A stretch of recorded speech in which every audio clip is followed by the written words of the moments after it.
God, if you're listening, please give me the strength to be able to teach this page, and please give strength to all of my friends at Babylon Talmud to have the ability and the determination to understand this page, and please let my words be received in the clearest possible way. Thank you, God. Amen. Friends, we got a rough one today. We got a rough one. The good news is that I think that it may have been more difficult for me to learn. Well, no, it definitely was more difficult for me to learn than for me to teach it. There's no doubt in my mind about that. However, it's a rough one. Now that I've scared all of you, I'm probably talking to myself now. But anyways, in any event, it's a rough one, but it's a good one. It's a rough one, but it's a good one. No, forget it. It's not a rough one. It's a great one. I was just joking. Let's go. Today we're talking about, what the heck are we talking about? We're talking about brachas again, but here we start to talk about differentiations between like what kind of bracha should you make on what, and how do we define different things, and it gets kind of technical, it gets kind of difficult, but I don't mean this to scare anybody. I mean this to excite everybody, because it's a challenge. You have to say to yourself, I can do this. I'm going to prove him wrong. I'm going to get it. It's going to be easy for me. Okay? That is the attitude you should take. Let's do it. We're starting on Daf. So today we're learning Daf Lamed Vav. We are starting on Daf Lamed Hey Amud Beis, about 6 lines from the bottom. Gufa, we said earlier, Amar Rabbi Yehuda Amar Shmuel, V'chein Amar Rabbi Yitzchak Amar Rabbi Yochanan. So Rabbi Yehuda said the name of Shmuel, and Rabbi Yitzchak said the name of Rabbi Yochanan. Shemen Zayis Mevarchen Olav Borei Pri Ha'etz. Okay, fine. So on olive oil, the bracha for olive oil is Borei Pri Ha'etz. Hechidami. So, okay, great. That's very nice. So that bracha for olive oil is Borei Pri Ha'etz. How exactly am I going to consume olive oil in such a way that I will be making this bracha of Borei Pri Ha'etz? Well, if you're saying, well, I just pour myself a glass of olive oil and I drink it. Well, ozuke mazikle. Well, that would be bad for him, the Gemara says. If you just drink a cup of olive oil, it's damaging for your body. Okay?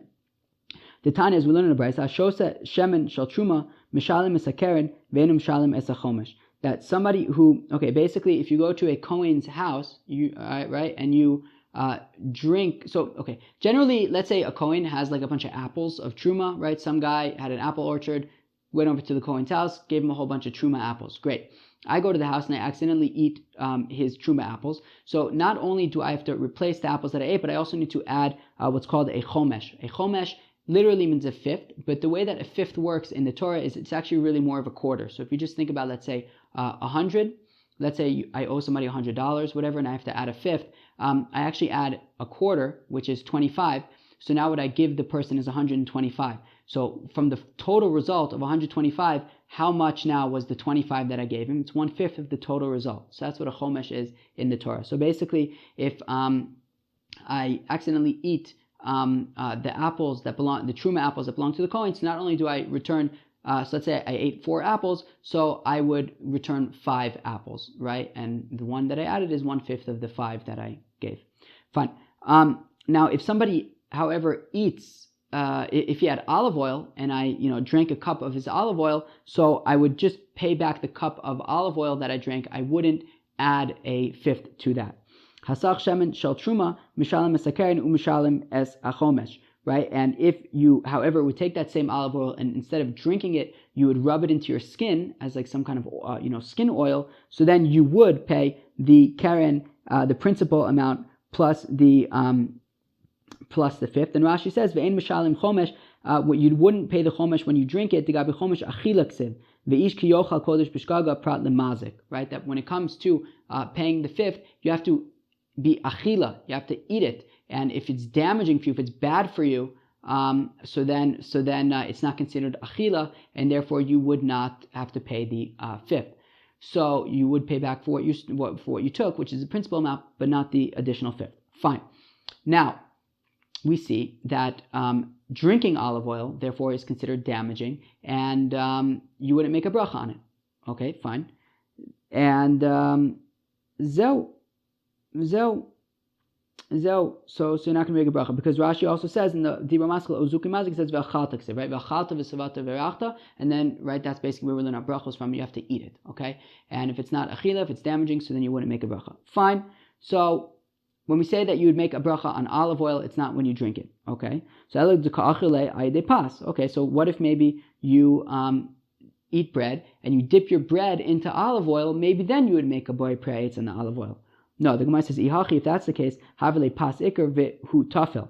No, if that's the case, then the main event over here is really the bread, right? You're eating bread, and you're just dipping it, you're dipping it into olive oil to make the, bread, so you can enjoy your bread more. But the main thing over here is the bread. And Utnan, we learn in a Mishnah, Ze'aklal kol shu ikar v'imo tefela mevarch al ikar ufoter sa tefela. When you have an ikar, when you have a main thing, and you have a secondary thing and a tafel, so then you make a bracha on the main thing, and that covers the secondary thing. So in this case, when you're eating the bread and you're dipping it into olive oil, so you'd make a bracha on the bread, you wouldn't make a bracha on the olive oil. So again, we're searching for a situation in which you would make a bracha on the olive oil, right? It's not when you drink it, it's not when you dip bread into it. El de kashasile aide anigron.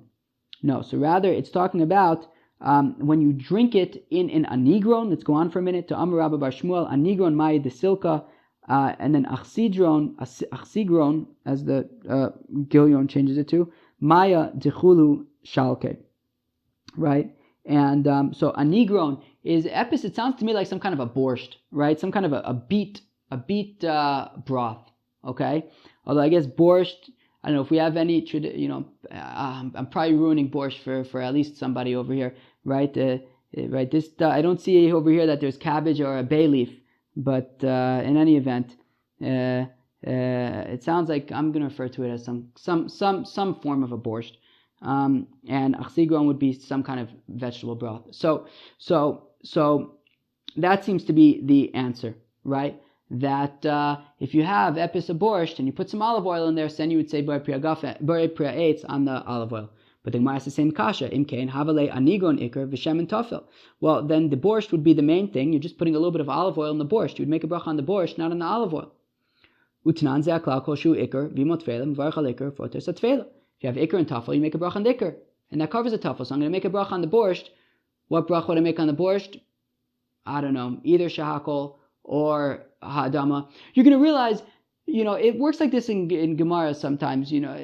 Gemara, gosh, what am I doing? I don't want to discourage anybody. But in any event, basically, you're going to find that this parak might give you more questions than answers. But in any event, you might start realizing, so I don't know, if I ask you now, so what bracha to make on borscht? Shakol, adama, I don't know, I think maybe it depends if there's vegetables. Oh gosh. In any event, whatever bracha you're going to make on the borscht, it's just going to cover the olive oil, okay? Good. Weiter. So, zeu. So hachav ma'askino. So here, what are we talking about? Bechoshesh begrono. Okay, we're talking about over here where he is.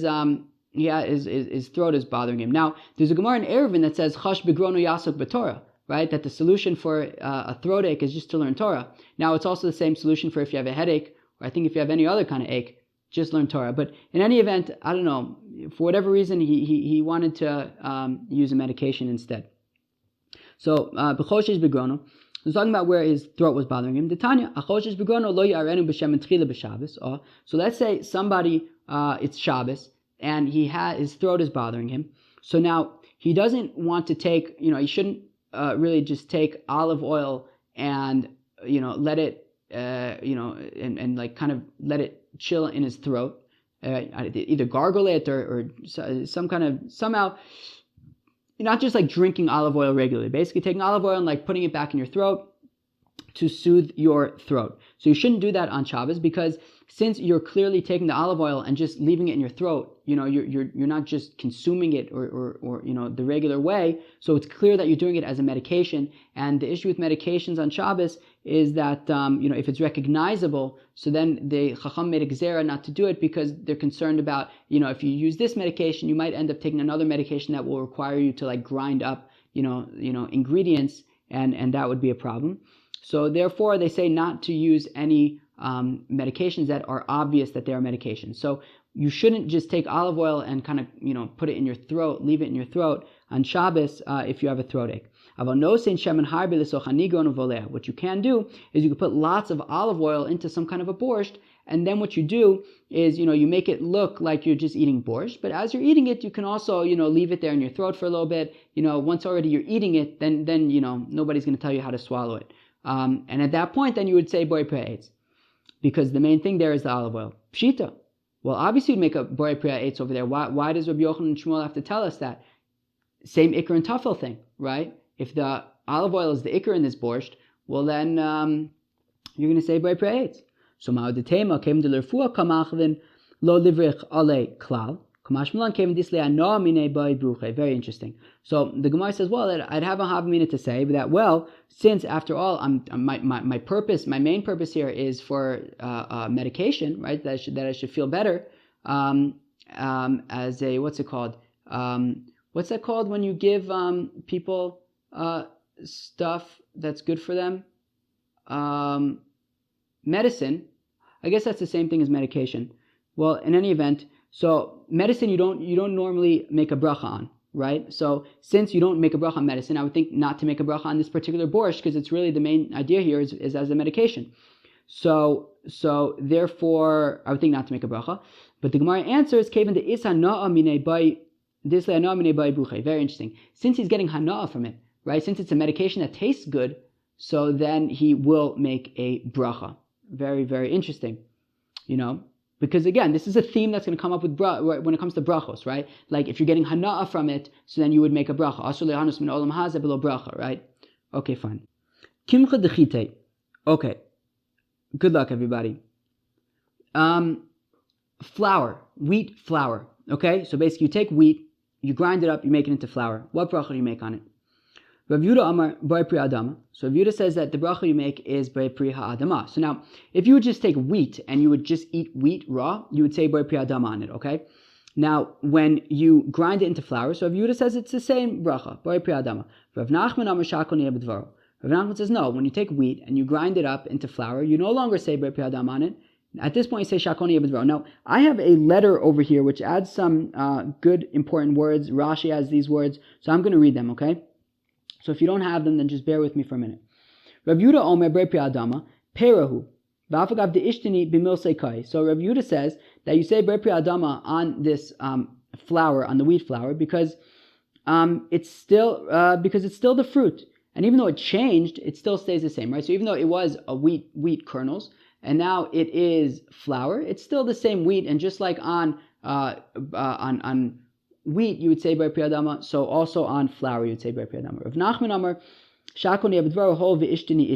Rav Nachman says, no, look, it was wheat, but you just changed it. You ground it into flour. It's a different thing, and since it's a different thing, it's not wheat anymore, right? Wheat is borei pri adama. This isn't wheat. This is something else, right? And therefore, it's going to be shakol niyeh b'dvaro. Fine. Amalei Rava le Rav Nachman. So now Rava said to Rav Nachman. Remember, Rav Nachman is the one who said shakol niyeh b'dvaro. Okay, so Rava said to Rav Nachman, Lo tiflu galei Rav Yehuda. Don't argue with Rav Yehuda. Rav Yochanan and Shmuel kami kavase. Because Rav Yochanan and Shmuel agree with Rav Yehuda, and those guys are heavy hitters. So don't mess with the heavy hitters. Damra, right? Rav Yochanan and Shmuel. Shmuel is a first generation Amora. Rav Yochanan is a second generation Amora, but in my mind, he may as well be a first generation. These are like early Amoraim. Right? Don't argue with these guys. Because as Rav Yehuda said in the name of Shmuel, and Rav Yitzchak said in the name of Yochanan, this is basically this is the line that our Gemara started off with today. That on olive oil, you say borei priya eitz. So ama afagav de'ishtine b'milsei kai. So we say that olive oil, you say borei priya eitz. So even though it started out as an olive, and now it's something else, it retains its bracha, and it's still borei priya eitz. So Rava says to Rav Nachman, the same thing should be over here. Even though it started out as wheat kernels, and now it changed to something else, to be flour, the bracha should stay the same, just like by olive oil. And therefore I'll say that the bracha for this wheat flour should be borei priya adama, like Rav Yehuda says. So then, kai. Oh, exactly. So here also by the flour, even though it changed, it should remain borei priya adama. Fine. That was Rava's argument to Rav Nachman. Right? So Rav Nachman said shakol niyeh b'dvaro. Rava said, no, you should really agree with Rav Yehuda that it's borei priya adama, that it retains its bracha.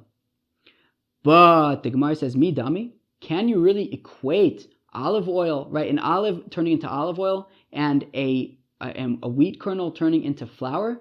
Those are very different things. Hasam, when we're talking about an olive turning into olive oil, leis le iluya achrina."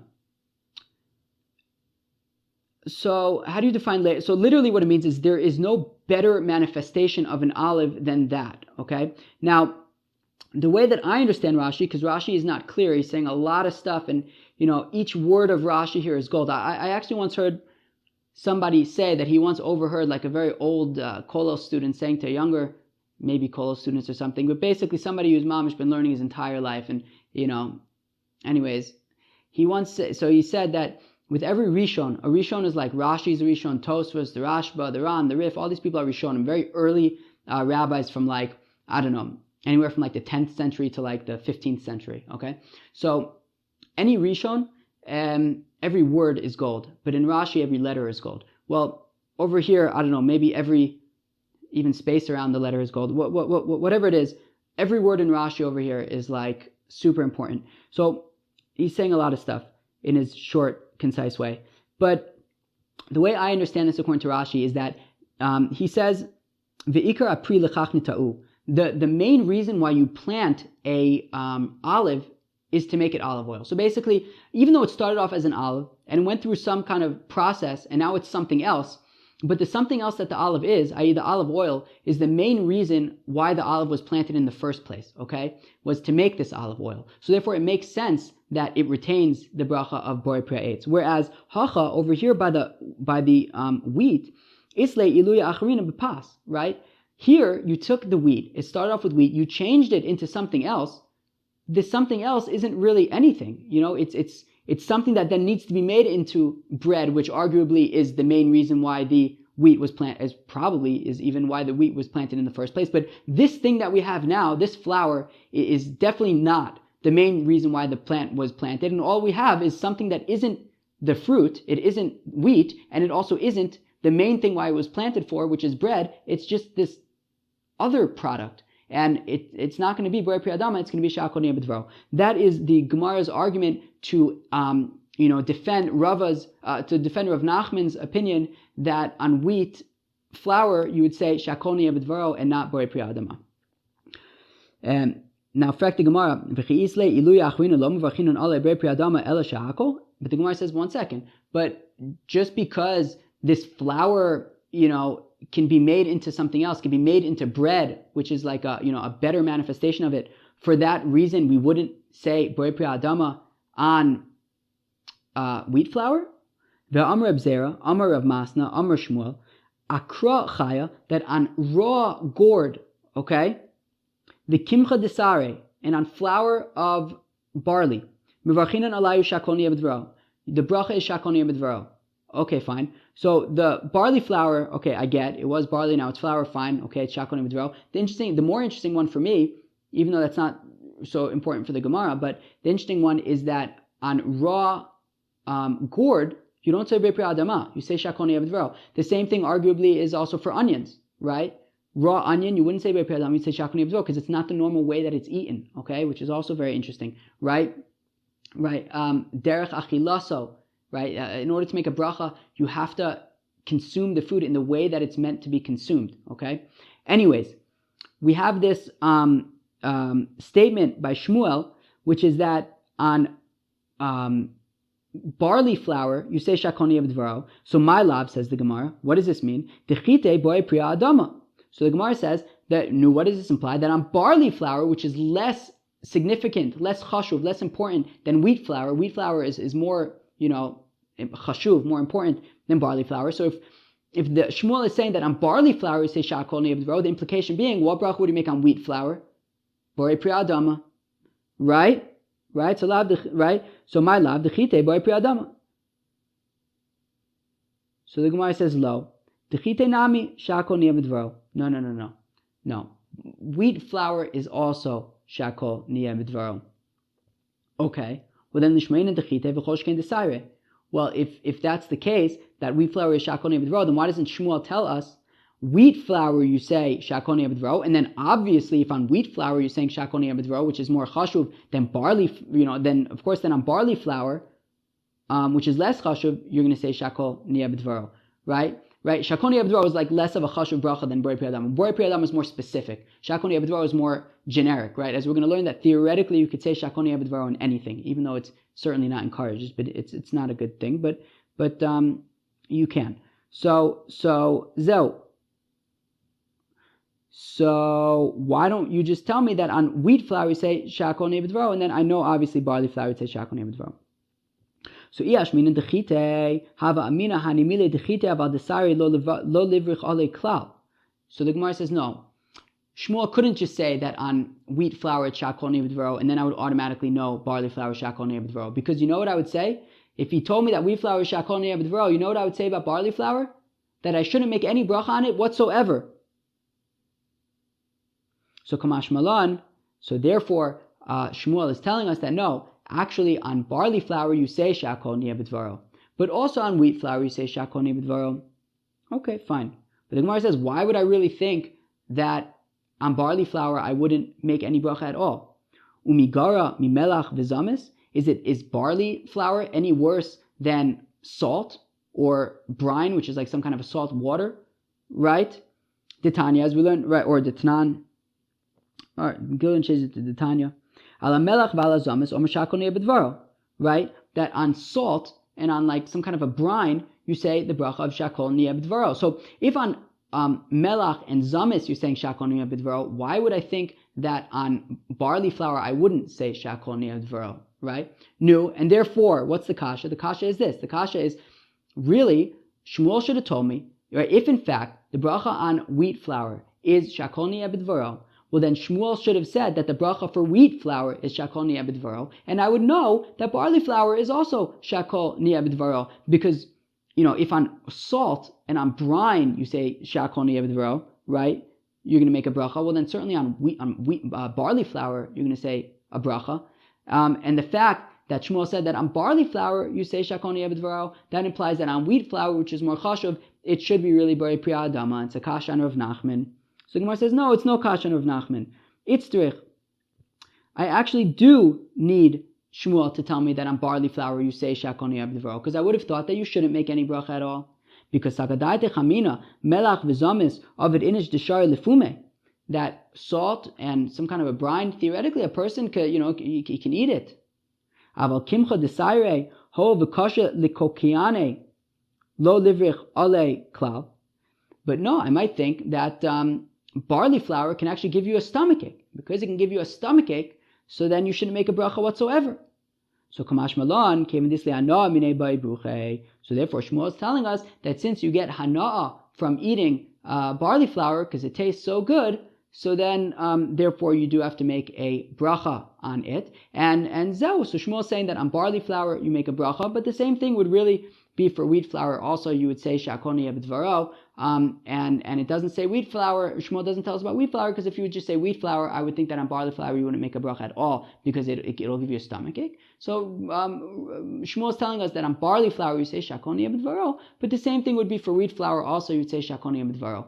Okay, beseder. That's the machlokes between Rav Nachman and Rav Yehuda of do you say borei pri adama on wheat flour or shakoni abedvaro on wheat flour. And it looks like we would say. It looks like the Rambam paskins that we say shakoni abedvaro. Anyways, that was that. Okay, but then you might be thinking, like, just as a side thing, didn't we say before that on olive oil, if you drink a cup of olive oil, you don't make a bracha on it because it's bad for you? So why would you make a bracha on barley flour if it gives you a stomachache? So the way I'm envisioning it is that they're different. Ozuke mazik, when you don't make a bracha, is when it's like actually bad for you. Think about things that people do that are unhealthy, maybe habits that they have that are actually bad for their health, right? So that would be something like eating olive oil, right? It's actually bad for your health, so you wouldn't make a bracha on that. Where, as I'm understanding, something like eating barley flour, which can give you a stomachache, is probably more similar. Thank God I'm not lactose intolerant, but maybe somebody who's lactose intolerant and feels comfortable talking up in the group about it, or maybe not. I'm just kidding. You don't have to, but I'm just guessing. Or maybe, how about if I'm wrong? Maybe just tell me I'm wrong. But I imagine somebody who's lactose intolerant, let's say like eating pizza, right? It's probably gonna give them stomachache. It's not gonna give them cancer or anything, but it's like it's not bad for their health, but it's going to give them a stomachache. So, do you make a bracha on pizza? It tastes good on the one hand, on the other hand, it's going to give you a stomachache. So it sounds like the answer would be yes. Okay, weiter. Fine. Korah, we're moving on now to hearts of palm. This is pretty interesting. Hearts of palm.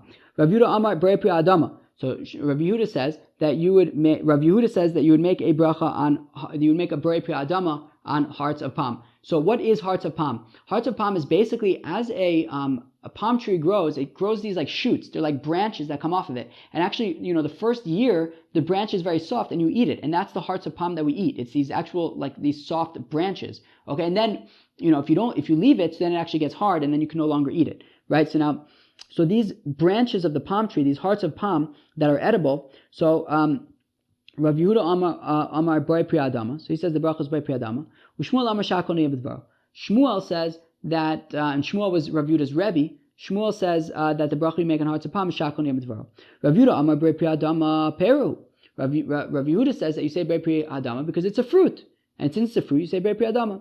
Shmuel Amar Shakol Niyeh B'dvaro Hoil V'sofo Lakshos. Shmuel says you say Shakol Niyeh B'dvaro because since it's going to get hard. And at that point it won't be edible anymore. So even when it is edible, you're not going to say Brei Pri Adama on it. You're going to say Shakol Niyeh B'dvaro on it. Okay, fine. And then Shmuel said to Rav Yehuda, it's very sweet. Sometimes he calls Rav Yehuda Shinina, the very sharp one. It comes up a few times. Every so often we'll see it. So Shmuel says to Rav Yehuda, Shinina, sharp one, you're actually right. Kavasach Mistava, makes sense like you. That's known. Sofa Lakshos Mvarchin and Ale Brei Pri Adama. Because radishes, if you would leave them in the ground for too long, they will become hard and become inedible, right? And yet, when they're soft, you do make Brei Pri Adama. So Shmuel says to Rav Yehuda, okay, it makes sense what you're saying, that when hearts of palm are soft, you would say Brei Pri Adama, even though they're going to get hard later. Vilohi, the Gemara says, that's actually not necessarily true. Shmuel was very nice to say that Rav Yehuda was right, but the truth is, his rationale to say that since radishes get hard and we say Brei Pri Adama, but that's not a good rationale. Sno nate inshe adaita de fugla. You see, when people plant radishes, they plant them with the intention of picking them, of harvesting them when they are small and soft. Dikla lo nate inshe adaita de kora. Whereas palm trees, people don't plant a palm tree with the intention of cutting the tree down or cutting off branches of it when it is young to consume the hearts of palm, right? And Rashi says because basically you're like damaging the tree by cutting off the branch, right? So and since you don't plant it with this intention, we're not going to make a bracha of Brei Pri Adama on it. Okay, which is a super interesting thing when it comes to brachos. It is part of, I think, the tricky thing about brachos is that there's a lot of subjectivity over here. Like, who's to decide what my intention is when I'm planting a tree? Does it become subjective? What if I have a hearts of palm orchard, and I literally grow hearts of palm for export? So then I clearly am planting them with the intention of the hearts of palm, or just even other things like we had yesterday. B'tela daito eitza kol adam. What one person does is batal by what other people do. There's like kind of subjective things, or even when we say that, since you get hana on certain things, you make a bracha. Like, who's to define what hana is? Like, there's a lot of moving pieces, like subjectivity here, which I think makes brachos a little bit hard to clamp down and define. So now the Gemara asks, salaf, but what about caper bushes?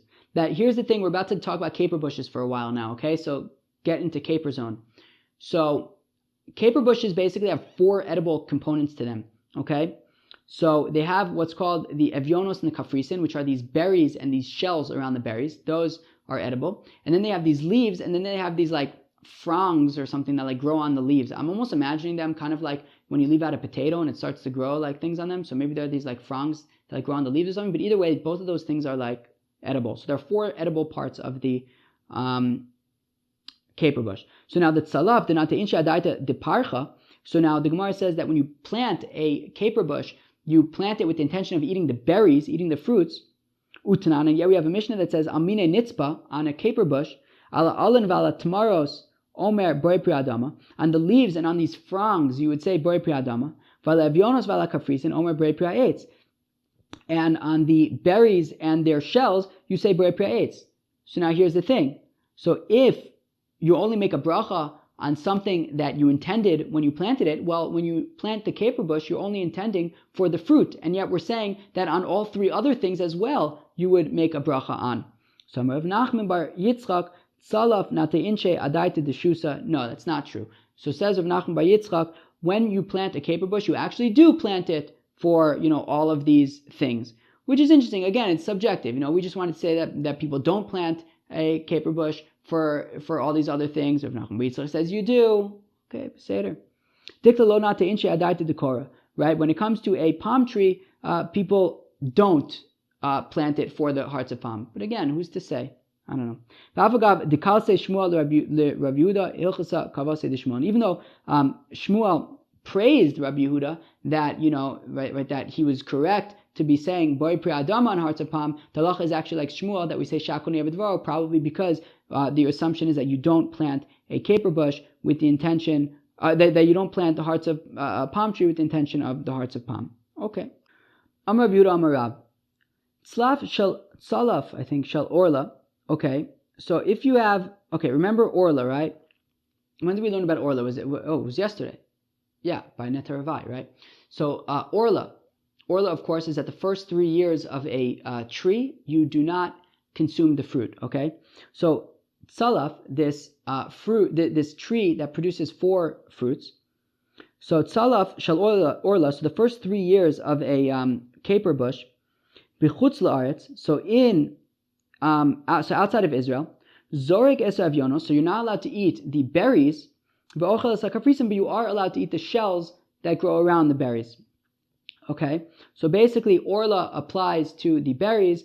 Orla does not apply, is not relevant for the shells. So lememra, is that to say the avionos pere v'kafrisin lav pere? Is that to say that the berries are considered fruit and therefore relevant to orla and you can't eat them for 3 years, but the shells are not fruit and therefore you don't have to wait 3 years, you can eat them right away? V'raminu, but we have a contradiction from what we just said a few minutes ago. Al mine nitzpa, that on capers, ala alam vala tamaros omer brei pri adama, on the leaves and on the fronds you say the bracha of brei pri adama, vala avionos vala kafrisin omer brei pri eitz, but on the berries and the shells you say the bracha of brei pri eitz. So it sounds like the kafrisin are fruits because you're saying brei pri eitz on them, so shouldn't they be relevant for orla? So hu de amar Rabbi Akiva. So Rav is holding like Rabbi Akiva, and that's why he says that you are allowed to eat the shells. What does Rabbi Akiva say? The Tanan, as we learn in the Mishnah, Rabbi Eliezer Omer Salaf misaser tmaros ve'avionos v'kafrisin. So Rabbi Eliezer says that when it comes to the caper bush, you have to take maaser, right, from the fronds, from the berries, and from the shells. Okay, because all 3 of those are considered fruit. So therefore, you have to take maaser from them, the tithe. Rabbi Akiva Omer, ein misaser ela avionos bavad, mipnei shehu pri. Whereas Rabbi Akiva says that you only take maaser from the berries, because that is the only part that is considered the fruit. Okay, and because Rabbi Akiva says that only the berries are considered fruit, none of the other products of the caper bush are considered fruit. So Rav is going like Rabbi Akiva in saying that when it comes to orla, you only need to worry about the berries, but and you can't eat the berries, but you would be allowed to eat the shells because they're not considered fruit, like Rabbi Akiva. V'nema halacha Rabbi Akiva. So why doesn't Rav simply say the halacha is like Rabbi Akiva, that on a caper bush only the berries are considered fruit? Why did he have to? He didn't mention Rabbi Akiva at all. Right? He said, when it comes to orla in Chutz La'aretz by caper bush, you can eat the shells, but you have to throw away the berries. He didn't mention Rabbi Akiva at all. Why didn't you say the halacha is like Rabbi Akiva? And then I know that, if the halacha is like Rabbi Akiva, so then obviously, you can eat the shells and throw away the berries. So Yamar halacha Rabbi Akiva, because if you would just say that the halacha is like Rabbi Akiva, so Hava Amina Afilu Ba'aretz, I would have thought then that would apply in Eretz Yisrael as well. Now, because remember, Rav said that orla in Chutz La'aretz, he can eat the shells but not eat the berries, right? Now, if he would only say simply that the halacha is like Rabbi Akiva, then on a caper bush, only the berries are considered fruit, but no other part is considered fruit. So now I would think that, that would apply to Eretz Yisrael as well.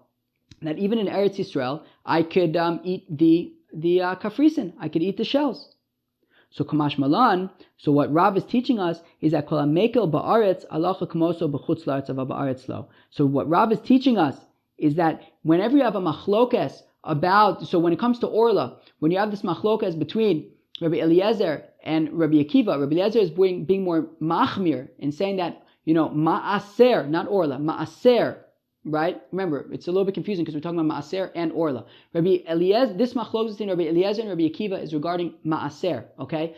So regarding ma'aser, Rabbi Eliezer says that ma'aser applies to the berries, the shells, and the fronds, okay? Rabbi Akiva says that it applies to only the berries, but everything else would not be considered ma'aser. So in this case, in Eretz Yisrael, okay, where everything is, where things are stricter when it comes to like ma'aser and truma and orla and things like that, so we're going to paskin like Rabbi Eliezer.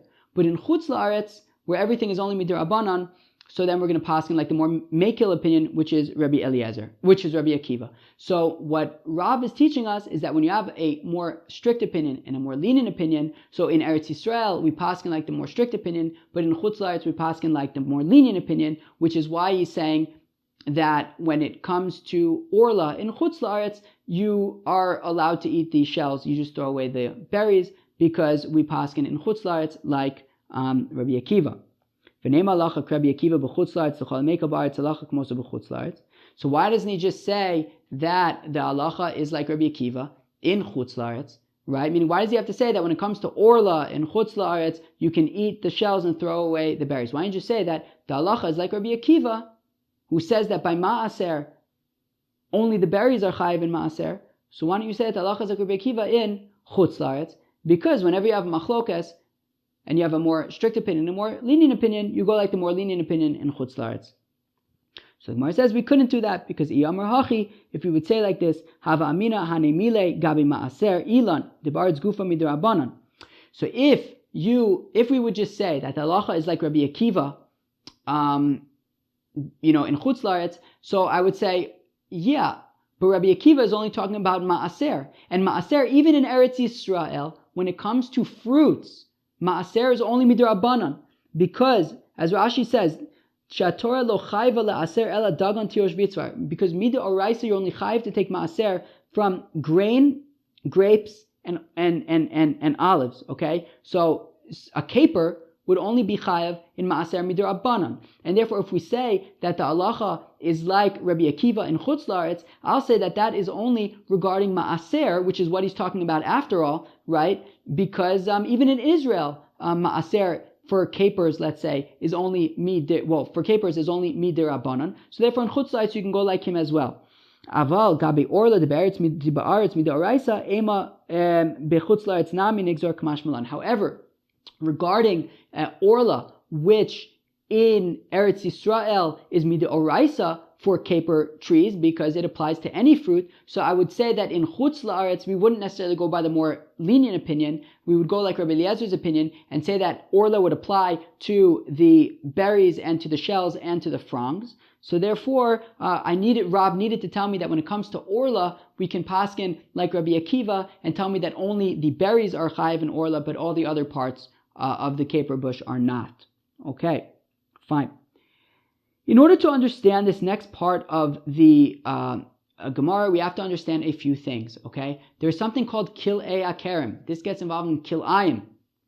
kilayim being when you have grafting, when you have combinations of like seeds and stuff. So now I'm no expert on kilayim, which makes it even more difficult to explain something when you're not an expert on that thing. But here's what I understand. Basically, there's different kinds of kilayim. One of them is called kilei hakerem, right? And that is the most stringent kind of grafting of kilayim, right? And what kilei hakerem is if you take a grape seed and you mix it with two other seeds that are from the ground. So this would, if you mix a grape seed with like an apple seed and an orange seed, this wouldn't be kilei hakerem. It would be considered kilei zraim. It would be a different kind of kilayim that has other halachos, so you still wouldn't do that. But kilei zraim, for example, you can eat. If somebody else does it, you can eat it, right? No problem. But kilei hakerem is much more strict. Like you wouldn't even be able to eat it if somebody else did it. So when it comes to kilei hakerem, right?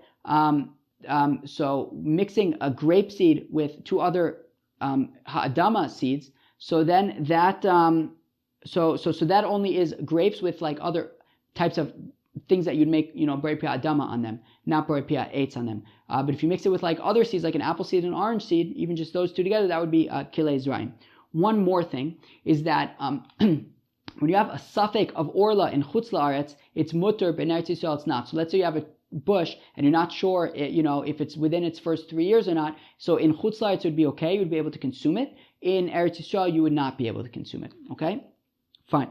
Now, let's move on to the Gemara. So Ravina Ashkeche Lemar Barav Ashi the Kazarik Evyonis v'Ka'achel Kafrisin.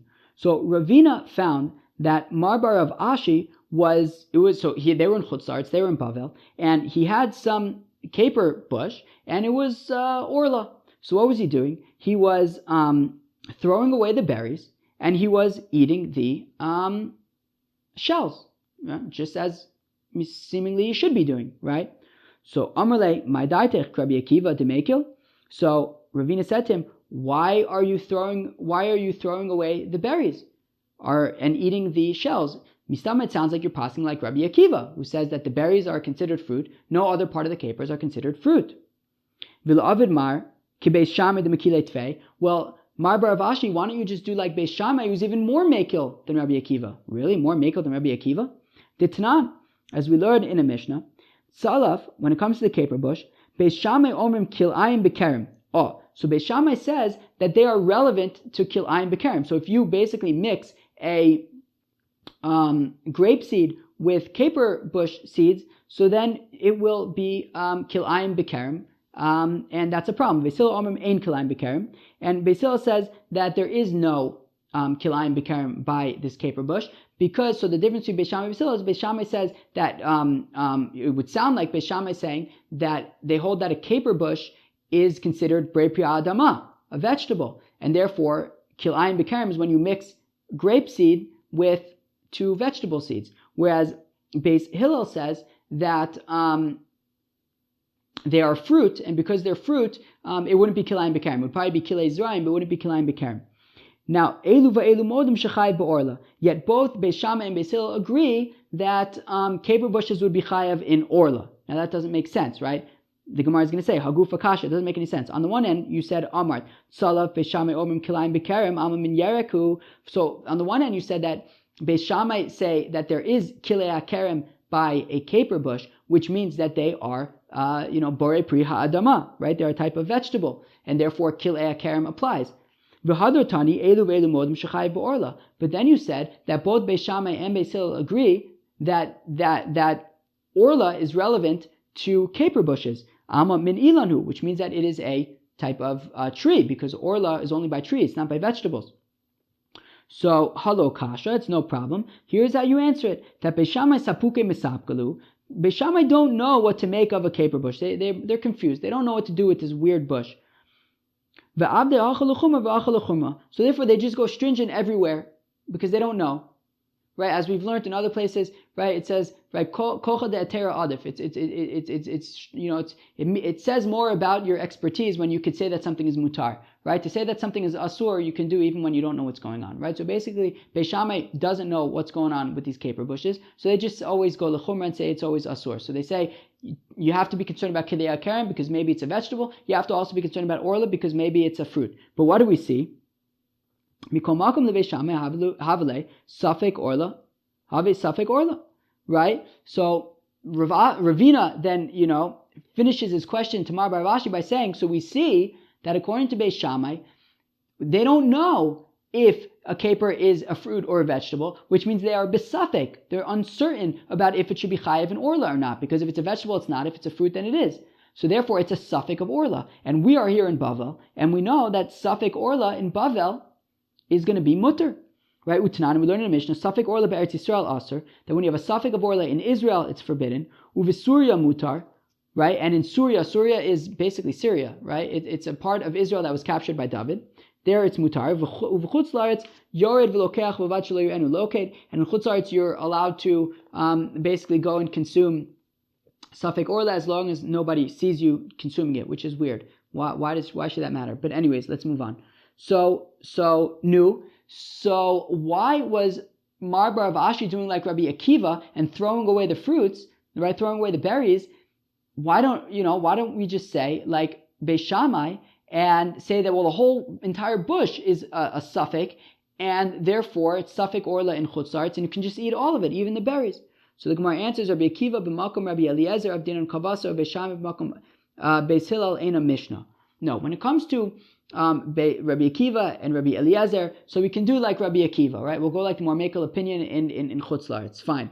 But when it comes to Beis Shammai and Beis Hillel, ain't a Mishnah, which is a very interesting thing to say, right? But it also makes sense with everything that we've seen before, right? Remember Rabbi Tarfon, when he tried to lie down to read Kriyas Shema, like Beis Shammai, they said, yeah, you deserve to put yourself in danger, right? Meaning, we see this, so this makes sense, meaning, so Beis Shammai's opinion with regard to Beis Hillel is considered null. It's considered like it doesn't exist.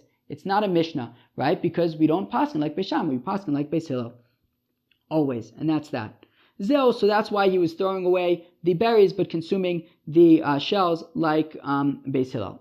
No, not like Beis Hillel, like Rabbi Akiva. Fine. V'tepukle denaisa shomer lepri. But the Gemara says, yeah, but even if you hold like Rabbi Akiva, right, and you're going to say that the kafrisin are not a fruit, okay, and therefore we want to argue that they're pater from orla. But I could make you the argument that maybe the kafrisin, these shells should be chayiv in orla, denaisa shomer lepri, because even though with regard to maaser, Rabbi Akiva says that the shells are not a fruit, so therefore they're pater from maaser, I'll say that when it comes to orla, they should be chayiv, even though they're not a fruit, because they are they're protecting the berries. Rachmana Amar v'araltam orlaso es pirio es atafa lepirio umaniu shomer lepri. And the Torah says that when it comes to orla, right, it even includes that which is tafel to the pri, secondary to the pri, and that is the what's guarding the fruit, which in this case is the shell, right? So for example, if you have an orange, the orange peel is guarding the orange, and therefore, if orange peels were edible, so then orla would apply to the orange peels as well. So here also you have these shells that are surrounding the berries, so they should be chayiv in orla, even if they're not considered a fruit. They are edible, and they should be chayiv in orla for being, I forget about even being edible or not, but they should be chayiv in orla for being a protector of the fruit. So Amarava heicha amrina and denaisa shomer lepri. So Rava says, where do we say that something is considered a protector of the fruit and it would be chayiv in orla? Heicha deise bein betalosh bein b'mechubar. Only when it is there, whether the fruit is still connected to the tree and when it is not. So for example, an orange. The orange peel is always there when the orange is growing. Once it's been separated from the tree, it's always there. But hacha, by the caper bush, b'mechubar isei betalush leisei. The kafrisin, the shell, is only there when the berry is developing. By the time you pick the berry, the shell is already gone.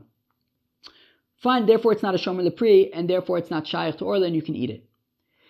Eis ve'abaye, Abaye asakasha an Rava, pitma sharimon. When it comes to the crown of the rimon, right? If you look at a pomegranate, on the top there's like this crown kind of thing. Mitzdarefes. Okay, this is talking about tumas ochlin. Okay, what this means is that if you have food, and that food is tameh. Okay, so I'm just going to assume that this food is a sheni l'tuma, and it's going to touch, and it touches truma, and that truma now becomes a shlishi l'tuma, okay? So now, in order for this first food, which is a sheni l'tuma, in order to transfer tuma to this truma, it needs to be a certain size. And that size is a kibetza. Okay, so we're saying, let's say we have this pomegranate, and this pomegranate is tameh, and it then touches truma. And now we have to say, well, is this pomegranate actually big enough to have been capable of even transferring tuma to this truma? So now we're calculating the size of the pomegranate, and the question is, can you include the crown of the pomegranate? So we say yes, you can. Mitzarefes. It joins in terms of creating the for the size of the pomegranate to transfer tumas ochlin. Ve'anetz shelo ein mitzaref. And whereas the nates, which I don't know, I saw somewhere it's like hair surrounding this crown or something, but the main point is that Rashi says that, so I'm sorry that I don't know exactly which part of the pomegranate it is, but Rashi says that the nates of the pomegranate is the equivalent of the kafrisin on the caper. And what we're saying is that the nates on the pomegranate does not join together with the rest of the pomegranate in order to create the size of the pomegranate to be able to be the size of an egg in order to transfer tuma to, let's say, this truma. Okay, which means that it's not food, right? Meaning, in order for someone to transfer tumas ochlin, it has to be food. And we're saying that this nates is not included in the size of the pomegranate in order to transfer tuma to something else, which means that it's clearly not food, right? So midika amar anates shelo ein mitztarif amad lav ochelu. From the fact that we're saying that this nates of the pomegranate doesn't join together with the rest of the fruit in order to be make up the size of an olive's worth to be able to transfer tuma, clearly it's not food. Utnan, and yet we learn in a Mishnah, Gabe Orla, in the context of Orla, Klipe Rimon, the shell of a pomegranate, Ve'anetz shelo, and its nates, Klipe Agozim, the shells of nuts, Ve'agarinin, and fruits and pits of fruits in general, Chayavin Ba'arla. So we see in this Mishnah that the nates of a Rimon is Chayav in Orla. Now we learned a second ago that it's not considered food, because it's not mitzvah for the share of a beitza by tumas ochlin. So it's not considered food, and yet it is chayiv in orla. What way can you explain that, right? Shouldn't only the fruit itself be chayiv in orla? So why would the nates be chayiv in orla? So it must be, it's chayiv in orla because it's a shomer lepri. And even though it's gone by the time that the pomegranate is picked, at the time that the pomegranate is picked, this nates is already gone. And we're saying that it's shaykh to orla. The only way to explain why it's shaykh to orla is if it's a shomer lepri, which means that a shomer lepri applies even to things that are shomers only while the thing is growing, but when it's picked, it's gone, it's still considered a shomer. So therefore, these kafrisin, by the capers, even though they're gone at the time that you pick the berry, it should still be considered a shomer lepri, and we should say that it's shaykh to orla. So Ella Amarava, so Rava is now forced to redefine his definition of a shomer lepri, right, to make it fit into the fact that the nates is considered a shomer and the kafrisin aren't considered a shomer. So Heicha Amrina denaisilu shomer lepere. Where do we say that something is considered a protector of the fruit, a shomer for the fruit? Heicha deise b'shaz gmar pera. It's considered a shomer when it's there when the fruit is ripe, right? Meaning, right, which is an earlier stage. It becomes ripe before you pick it, right? So basically at an earlier stage, once it becomes ripe, if the thing is still there, then it's considered a shomer. If at the time that it's ripe, it's already gone, it's not considered a shomer. So the nates, the rimon, right, this nates on the pomegranate is still there when it's ripe, therefore it's considered a shomer and it's chayiv in orla, even though it's no longer there when it's picked. However, the caper, by the time the berry is ripe, the kafrisin are already gone.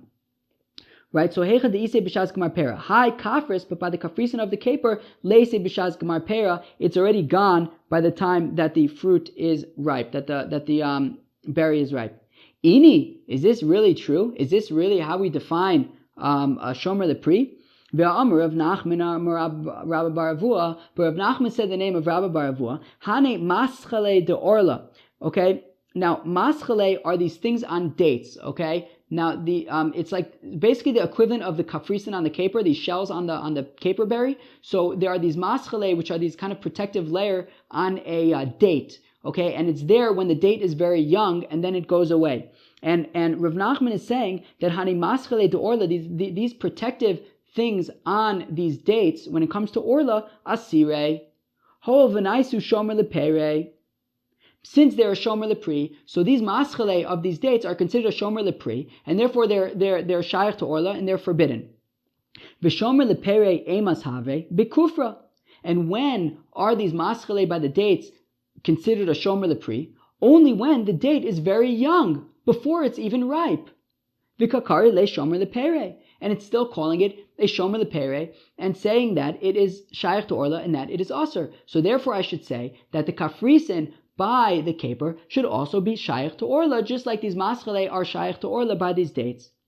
So the Gemara answers no. Rav Nachman savra like Rabbi Yossi. No, Rav Nachman holds like Rabbi Yossi, and the Rabbanan argue on Rabbi Yossi. Therefore, we don't paskin like Rabbi Yossi, because Yachid v'Rab Malacha v'Kirabim, that when you have a single opinion and an opinion of many, we go like the many. So we don't paskin like Rabbi Yossi, and therefore we don't paskin like Rav Nachman either, because he holds like Rabbi Yossi. So the Gemara says Rav Nachman savra like Rabbi Yossi. That's not as we learn in the Mishnah. Rabbi Yossi Omer says Rabbi Yossi Smadar. Okay, Smadar are very young grapes. Asur mipnei shu pri. Rabbi Yossi says that smadar is asur when it comes to orla because it's already considered a pri. Uflige rabbanan ale, and the rabbanan argue on him, and therefore, so Rav Nachman, who says that these dates when they're very young and they have this protective layer, that protective layer is considered orla. That's just because he holds like Rabbi Yossi, who says that fruits when they're very young are already considered to be ripe.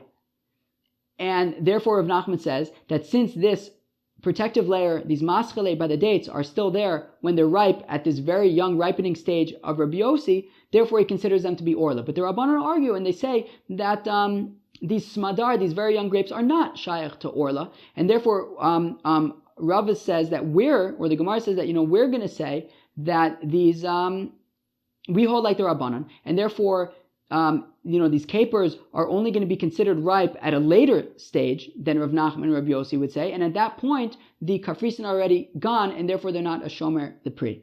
But maskefla Rav Shimon ben Arda asked the kasha on that logic. Uvishar ilane mi plige Rabbanan ale. But do the rabbis really argue with Rabbi Yossi when it comes to other trees? Meaning, although the Rabbanan argue with Rabbi Yossi when it comes to grapes, that Rabbi Yossi says that grapes are already ripe from the time that they're very young and they're smadar, and the Rabbanan say no, they're not yet ripe. They're not ripe until later. But that might only be by grapes. But maybe by other fruits, they would agree with Rabbi Yossi that they are ripe at a younger stage, and therefore at these capers can already be ripe when they're very young, and at that point they still have the kafrisin, and they should be considered a shomer lepri. V'atnam, we learn in a Mishnah, in general, you're not allowed to cut down fruit trees, okay? There are certain instances when you are allowed to cut down fruit trees, okay? Now, if it is Shemitah, even in those situations where you are allowed to cut down fruit trees, if there are any fruit on the tree, you would not be allowed to cut it down during Shemitah, okay? There are extra rules over there. And the question is, at what point is what's growing on the tree considered a fruit that we would say that you're no longer allowed to cut down that fruit, that tree during Shemitah? Beis Shammai says all of the trees, they're already considered to be bearing fruit once, you have any indication that there's fruit growing, once they begin to release their fruit, even at a very young age. Beis Hillel omim hacharuvin that carob trees are considered to have released fruit once you have like a chain of carobs. V'agafanim misha yigaru, grapevines from the fact misha yigaru, we're going to see what that means in a second. V'azesim misha yanitzu, and olives from the time that they get some crown in their development on the olive. Okay. Ushar kol eilanus misha yotziu, yet all of the other trees other than olives and carobs and grapes already mishayotziu from a very early stage once they begin to release fruit. Okay. Ve'amar Rav Asi hu boser hu gerua hu pul alavan. Okay, and Rav Asi says, what's this gerua by the grapes? It's boser. Okay, boser is a more developed stage of the growth of a grape than smadar. Right? So remember, Rabbi Yossi had said that already at smadar it's going to be considered a fruit. Okay, the Rabbanan argued, and in this thing over here by Shemitah, we're saying that it's considered a grape for Shemitah when it's at smadar. Okay, which is a more mature developmental stage of a grape than boser. Okay, and how big is that? It's the size of a white bean. So the Gemara says, Pula lavan sakadaitech, what? A grape is a white bean? Ela ema shiuro kifula lavan. Okay, beseder. Meaning when these grapes are the size of a white bean, that's when it is called a boser, and at that point it's considered a fruit on Shemitah. So now, man shamas le to amar boser in smadar lo. Who? If we go back to our machlokas about ripe grapes, who's the man amar that would say that it's only considered ripe when it's boser and not yet ripe when it's smadar? So we know that Rabbi Yossi says it's ripe when it's smadar. The man amar would say that it's only ripe at a later stage of boser would be the Rabbanan. Right? So Rabbanan v'katane sha'ar kol ilanus mishiotziu. And yet they're saying that every other tree other than grapes and carobs and olives, it's already when they release fruit, it's already considered a fruit, and you can't cut down that tree on Shemitah. And that includes caper trees. So we see that caper trees, even from once they begin to release fruit, they're already considered a fruit, and at that point, they still have the kafrisen on there, so it should be considered a shomer lepri, because when it's ripe, i.e. when it releases fruit, there's the kafrisen there. So it should be a shomer lepri, and it should be shayach to orla, so why are we saying that you're allowed to eat the kafrisen? So Elo Amar Rava, hey Chamin and Shomer Lepri. No. See, again, he tweaks his definition of a Shomer Lepri. He says, no, how do we define a Shomer Lepri? It's Heicha Dechishaka Le Shomer Mayis Pera. It's only considered a Shomer Lepri if you remove this shell, and then the fruit would then rot. Hacha Kishaka Le Lo Mayis Pera. Right? And over here, by a caper, when you remove the shell, the berry remains intact, and therefore it's not actually considered a shomer lepri, and therefore it's mutter to eat it on orla, at least in chutz laaretz. And there was once a story where somebody removed the nates, the crown of a pomegranate, and the whole pomegranate dried out. Yet they removed the kafrisen from a caper bush, and the caper bush lived. So we see that the kafrisen really isn't considered shomer lepri because the berry can survive without it, and that's why you can eat it on orla. Wow, dude! If anybody got that, kol hakavod, mamish, kol hakavod, kol hakavod. The next time you see me, maybe we can get a coffee on me or something like that. Kol hakavod, kol hakavod. Now I do think that I explained it clearly. If you go slowly and you work through it, you should have everything there to get it, but it's not easy. Maybe go through it slow or something like that. It's not easy. This stuff is complicated. There are layers and layers and layers and layers. But hope you guys enjoyed. Bye.